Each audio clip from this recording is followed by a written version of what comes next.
In this video, I want to talk about what is physician coaching.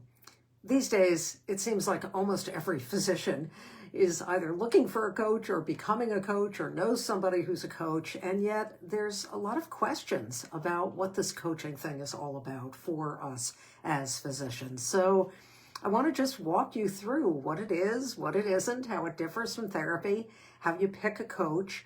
I want to give you a real life vignette about what the benefits are of coaching. And I want to walk a little bit through the new program that I'm launching. The Happy Doc Now is what I'm calling it.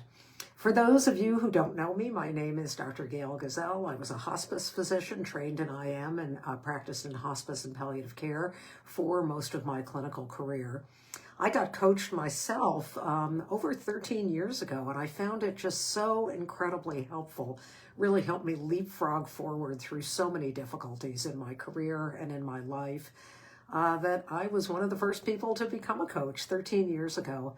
And I feel uniquely qualified to answer questions about coaching, what it is, what it could be, how you pick a coach, etc., because I've had the pleasure of coaching well over 500. I think it's almost 700 physicians and physician leaders that I've coached in that last 13-year period. I'm faculty at Harvard Medical School. I'm an author. Many of you have read my most recent book, my third book, Mindful MD, 6 Ways Mindfulness Restores Your Autonomy and Cures Healthcare Burnout. So let's jump in. In my eyes, what coaching is all about is the gap between what we get in our training, med school, residency, and beyond, the gap between that and really what it takes to thrive, to do well, to feel satisfied and fulfilled in a career, in this marathon that we're all running.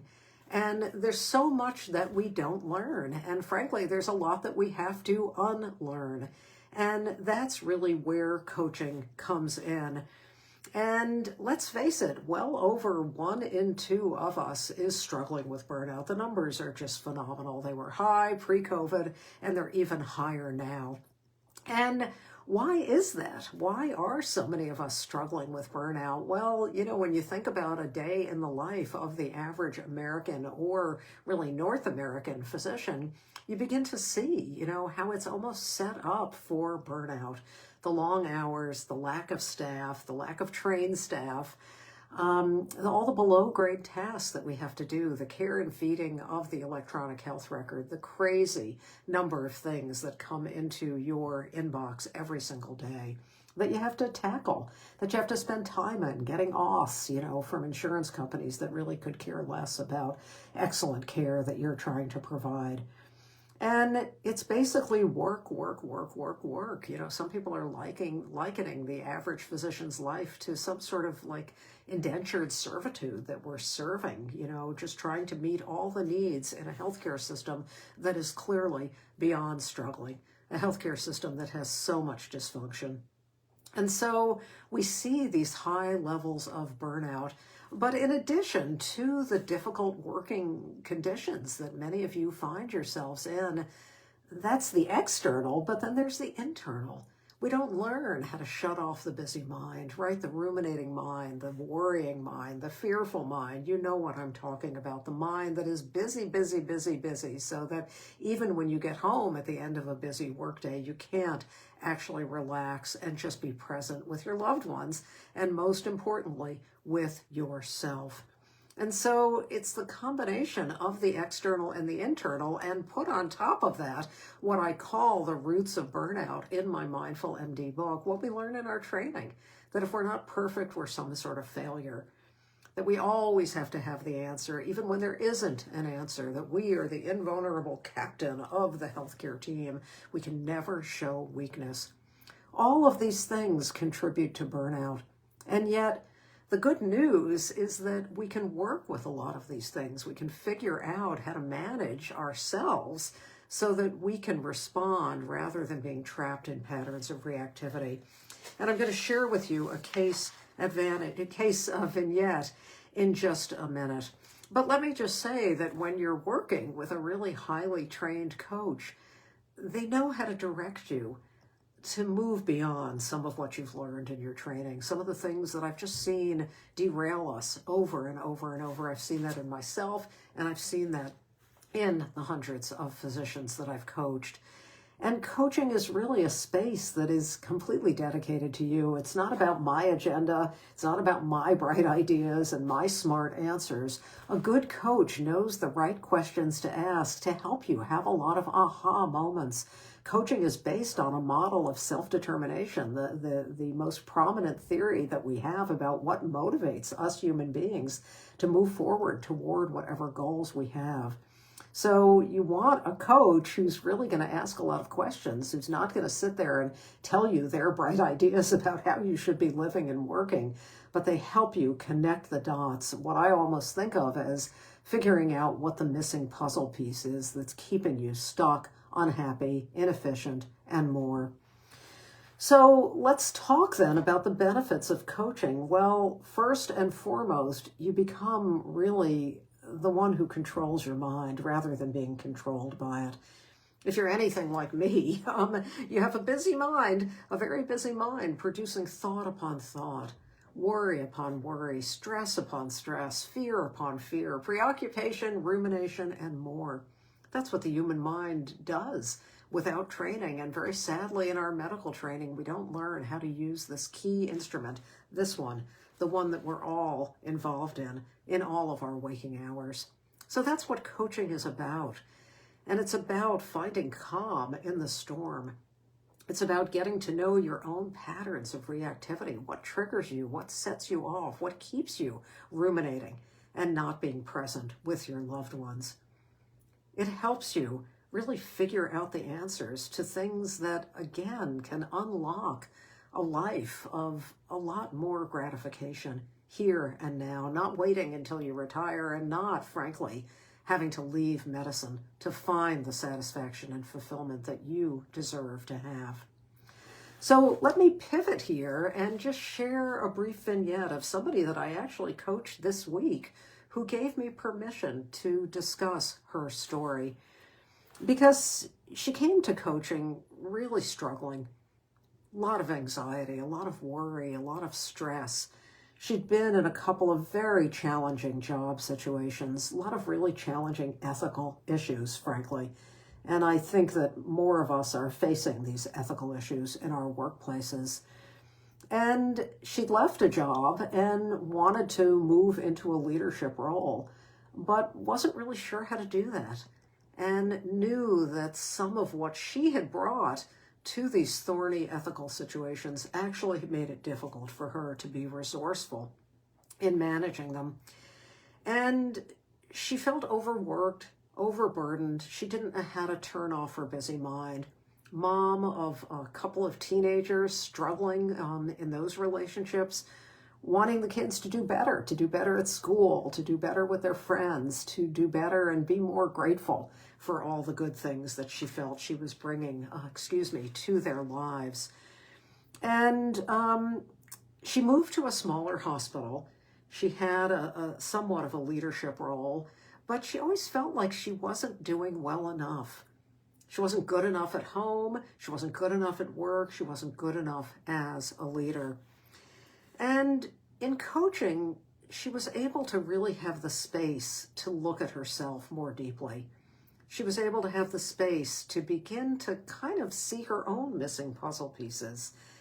And she found that with mindfulness coaching in particular, she was able to gain a lot of clarity about her own patterns of difficulty, her own ways of viewing things, assumptions that she had, beliefs that she had about herself as well, that were actually getting in the way of her reaching her goals, of her showing up in the ways she wanted to show up as a mom, as a physician, as a leader. She shared with me that she hadn't really been aware of all the choices that she had, all the choice points in her days, her choice points about how she wanted to be interacting with others, her choice points about how she was getting along with her kids, for example. She realized that she had a pattern of kind of impulsivity, of jumping, feeling like she always had to fix things. And she knew she had learned that in her training. She was the one who was supposed to fix problems. And in her case, that often involved kind of getting mentors for the kids or, getting tutors, throwing money, as she put it, at the problems. And when she realized that she had a lot more choice, she even said to me, Gail, I didn't used to realize how much choice I had about my own happiness. I thought that my happiness was completely determined by outside circumstances, and I never felt like those circumstances were going my way. She told me about a sense of empowerment that she was gaining in the coaching, the clarity and the autonomy that she actually had to choose her way. You know the Viktor Frankl quote. Well, she's actually living it now. And frankly, when I look at this client, she looks so much lighter. She looks so much happier. She looks so much more fulfilled, so much calmer. And she's told me about the better relationships that she has with her kids, how she can laugh things off, things that would have just kind of fueled her in the past. She's not reacting in the same way. She talked about the sense of choice and agency that she has in how she interacts with patients and how she interacts with the administrators that she works with. So, same challenges, same teenagers. We all know how difficult teenagers can be for us as parents. Same challenges in her healthcare roles, but a greater sense of autonomy and agency and much less anxiety. She's now exercising regularly, something that she really struggled with and she felt like she could never get a handle on. She's making a lot better choices around food. So this is what's possible. This is what happens with coaching. I've just seen it over and over and over, this healthy sense of confidence, command, and trust. Trust in yourself and trust in your own process, as opposed to what so many of us women learn, which is looking outside ourselves for validation and approval. So that's one vignette, and frankly, I could have picked many more. That's what's possible. You don't have to live stuck. You really can move on to the enjoyment and satisfaction that you've worked so hard to achieve, staying in your job, again, that you've spent so much time building. Now, I want to just get into what the difference is between coaching and therapy. It's a question that comes up all the time. We can think about therapy as the trail of tears and coaching as the trail of dreams. In other words, coaching is about the future. It's about what you want to look back and see. It's about envisioning the life and career that you can have. It's not about the sitting on the couch, talking, reliving whatever difficulties and traumas you've experienced. Don't get me wrong, there's a place for that, but that's not what coaching is about. Coaching is about forward momentum. And my style of coaching that my team of coaches works with as well, I've trained them about this, is really about two things. It's really a two-step process. It's about self-awareness, but self-awareness alone would be therapy. It's about self-awareness in the service of change, results, growth, and forward momentum. If you're not moving forward in your coaching, there is something wrong, because you're always moving. You're always moving toward results. Every coaching session ends with action steps. It's not like you just show up and change magically happens. They're action steps based on your goals, based on what's transpired in the coaching session. It's the coach's job to say to you, well, what are the takeaways from what we've covered today? This is all about self-discovery, self-awareness, self-learning. But a good coach is also going to pair that with, so what are you going to do now, client? Let's think together. Let's co-create the right action steps for you, because this is anything but cookie cutter. So it's a very individualized process that meets you where you are. A good coach, as I've said, asks the right questions. It's not about them teaching, talking, and telling you things, what I call the 3 T's, which are really a no-no in coaching. It's about how we adults learn. And as I said, it's about a model of efficacy, a proven model of efficacy, the self-determination theory. That's all about the relationship that you have with the coach. It's about autonomy in terms of not being spoon-fed somebody else's bright ideas, but figuring out what's right for you. And it's about harnessing small wins. Small wins, which are the building blocks of change, and the larger wins that you will have with an expert coach. So I'm just looking at my notes here to see what I've missed. You know, when you think about therapy too, I don't know if this is the right analogy, but you probably wouldn't go to a minute clinic for appendicitis, right? And you probably don't want to go to therapy for burnout. Therapy is just a different model. It's a great model. I've shared in the past the complexities of my own family of origin. Therapy really helped me work through a lot of those issues. Coaching, though, was like leapfrogging forward. It was like boulders moving, to be quite honest. It was things that I thought were just me. That's just the way I am. That'll never change. I'm going to go to my grave with all of these things. And yet, in the hands of a good coach, which I was fortunate enough to have before I became a coach myself, things just shifted. So much more happiness and lightness in my being, so much more calm, so much more clarity about myself and what was deeply important to me, and aligning with that in this one precious life that each of us has to live. So that's a little bit about my own coaching philosophy. It's about action. It's about forward momentum. The coach's job is to help you maintain and build your motivation for the changes you want to make. I hear sometimes coaches that I mentor saying, you know, she just wasn't coachable. You know what? I don't buy it. We are all coachable. It's the coach's job to have enough tools in her or his toolkit to really help clients move forward. So that's what this is about.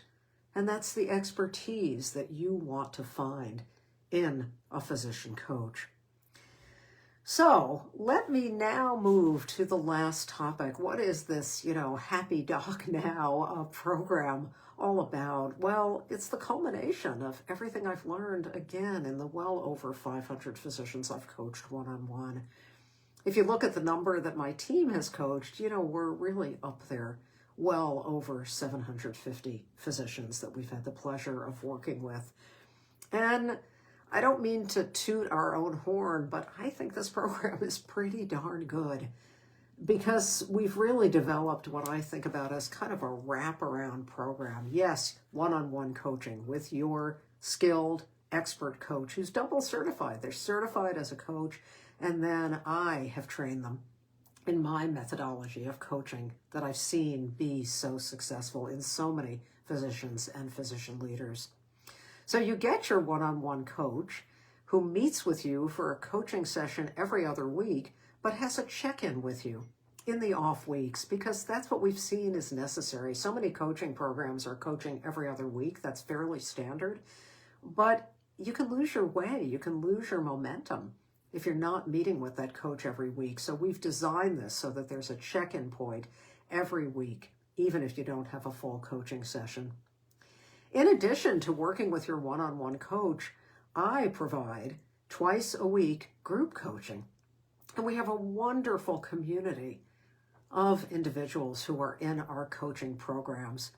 So the benefit of that group coaching twice a week, it's a drop-in. It's fully available to you if you're in the coaching program that we offer. It's a great sense of community, so much learning from one another, so much validation. Sometimes just hearing what somebody else is working on and what they've found be successful and where they've stumbled, that helps us have aha moments about ourselves. Great support for one another in the group sessions. I just love it. So much group learning.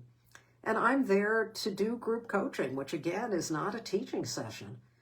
I'm there to coach you as a group, to do exercises with you, to help you move forward toward your goals. So that's the second part.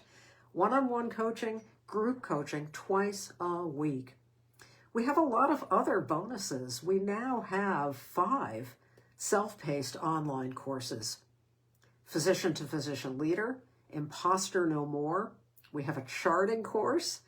We have what women physicians, kind of med school 2.0 for women physicians. Those are just a few of the offerings that we give you as part of our coaching program. You get a daily email, Monday to Friday, an email of support. And I love the responses. Every day we send them out, and I get a handful of people who email, Gail, that was just what I needed to hear today. Thank you.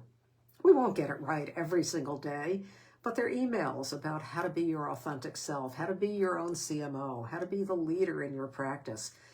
Emails about charting efficiency, maybe a good quote for you to think about, something about mindfulness, something about how to work on your own patterns of reactivity.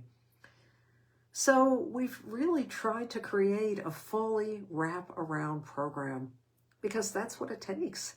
Change is challenging. We all have resistance to change. We all have ways of being in the world, and it's our job to motivate you to shift them so that you can reach your goals. So, if you have questions, please ping me. Love to tell you more about the Happy Doc Now program.